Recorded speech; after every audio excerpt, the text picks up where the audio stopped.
शादी कब करेंगे? मैं अब तुम्हारे बिना रह नहीं पाऊंगी। कोयल, तुम चिंता मत करो। मैं बहुत जल्द गौरी को सारी सच्चाई बता दूंगा और उसे घर से निकाल दूंगा। मुझे भी तुमसे प्यार है, उस गौरी से नहीं। इतना कहकर कालू अपने घर की ओर निकल जाता है, जहाँ गौरी और उसका बेटा उसका इंतजार कर रहे थे। गौरी, मैं तुमसे प्यार नहीं करता। जग्गू के पापा, ये अब कैसी बातें कर रहे हैं? दिमाग तो ठीक है आपका? कुछ तो शर्म कीजिए। मैं क्या शर्म करूं? शर्म तुम्हें आनी चाहिए। पता नहीं कौन सी मनहूस खड़ी थी जब मैंने तुमसे शादी के लिए हाँ कर दिया। कालू, ये कैसी बहकी बहकी बातें कर रही हो तुम आज? मेरे अलावा तुम्हें कोई और मिल गई है क्या? कुछ ऐसा ही समझ लो। बस मुझे अपने घर में अब तुम नहीं चाहिए। जितना जल्दी हो सके मेरा घर तुम खाली कर दो। कान खोलकर सुन लो कालू, मैंने तुमसे शादी की है। इतनी जल्दी तुमसे मेरा पीछा नहीं छूटेगा। ना इस घर से मैं जाऊंगी, ना ही मेरा बेटा जग्गू। तुमसे जो हो पाता है वो तुम कर लो। मैं तुम्हें किसी और का नहीं होने दूंगी। कालू को गौरी की बातों पर गुस्सा आ जाता है और वो उसकी पिटाई कर देता है।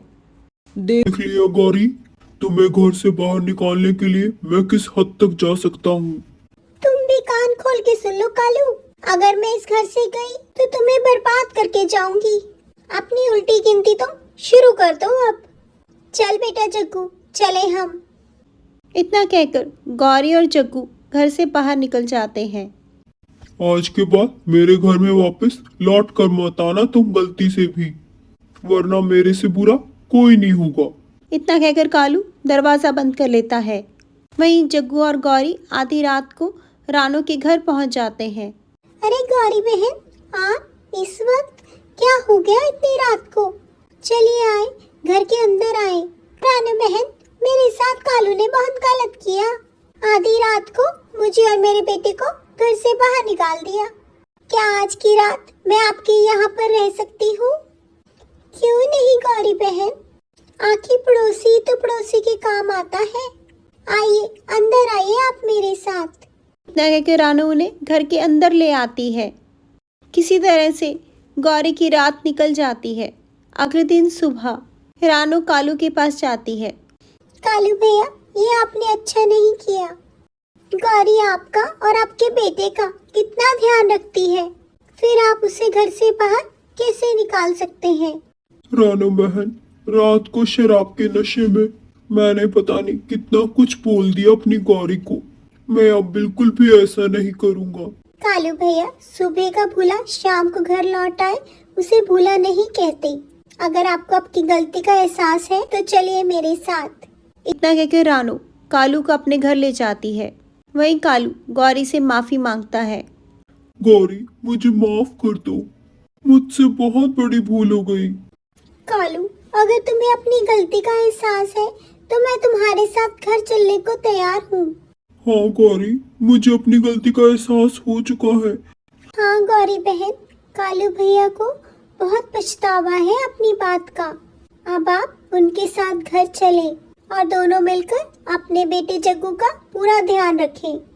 शुक्रिया रानू बहन, एक आपके कारण ही कालू की आज अकल ठिकाने आई है। अगर आप ना होते कालू कभी भी हमारे पास लौट कर नहीं आता।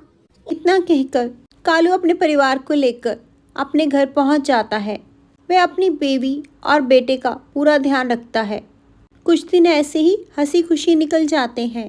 वहीं कोयल से भी कालू काफ़ी दिन से नहीं मिला था। कोयल रोज़ जंगल में नदी के किनारे कालू का इंतज़ार करती। एक दिन कालू बहुत बीमार हो जाता है। तभी गौरी उसकी खूब सेवा करती। रात रात भर जागकर कालू का ध्यान रखती। गौरी, ओ गौरी, मैं मर जाऊंगा। मेरा शरीर मेरा साथ नहीं दे रहा। कालू की बातें सुनकर गौरी जल्द से जल्द कालू के लिए दवा लेने चली जाती है। वहीं कालू अब दवा पीकर कुछ दिनों में तंदुरुस्त हो जाता है और वह अपने परिवार के साथ हंसी खुशी रहने लगता है और वो कोयल को पूरी तरह से भूलकर गौरी का पति बन जाता है। इसलिए दोस्तों हमें अपने रिश्तों में कभी गद्दारी नहीं करनी चाहिए।